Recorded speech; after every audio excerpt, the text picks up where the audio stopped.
गरीबों की पेंशन पर डाका, मोटी पेंशन लेने वाले भी निकले लाभार्थी। सरकारी खजाने को लगा बड़ा झटका। उत्तराखंड में सरकारी खजाने से जुड़ा एक बड़ा घोटाला सामने आया है। सीएजी की ऑडिट रिपोर्ट ने उस सिस्टम की पोल खोल दी है जिसमें मोटी सरकारी पेंशन पाने वाले सेवानिवृत्त कर्मचारी भी गरीबों की हक की पेंशन पर हाथ साफ कर रहे थे। रिपोर्ट के मुताबिक राज्य में 1363 से ज्यादा लोग एक साथ दो पेंशन का लाभ उठा रहे थे। सीएजी ने कुछ समय पहले समाज कल्याण विभाग की पेंशन योजनाओं का ऑडिट किया।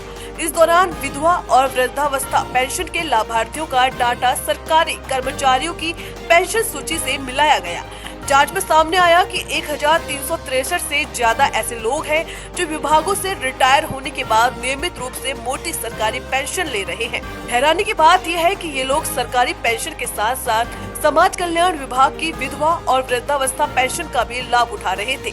आधार कार्ड दोनों ही योजनाओं के रिकॉर्ड में दर्ज पाए गए, जिससे दोहरी पेंशन का यह खेल पकड़ में आया। समाज कल्याण विभाग के नियमों के मुताबिक विधवा और वृद्धावस्था पेंशन उन्हीं लोगों को दी जाती है जिनकी मासिक आय 4000 रूपए से कम हो, जबकि सरकारी विभागों से रिटायर कर्मचारियों को औसतन 35,000 रूपए प्रति माह पेंशन मिलती है। ऐसे में सवाल उठता है कि इनके आय प्रमाण पत्र आखिर बने कैसे।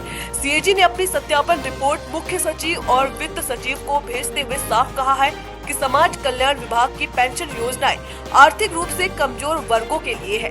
सीएजी ने सरकार से पात्रता शर्तों और योजना प्रावधानों के अनुसार पूरे मामले की जांच करने को कहा है। सीएजी ने सरकार से इस मामले में 15 दिन के भीतर जवाब और कार्रवाई रिपोर्ट मांगी है। इस खुलासे के बाद समाज कल्याण विभाग और शासन स्तर पर हड़कंप मचा हुआ है। सीएजी की रिपोर्ट के बाद अब नजर इस बात पर है कि दोषियों पर कितनी सख्त कार्रवाई होती है और सरकारी खजाने का कितना नुकसान वापस वसूला जाता है।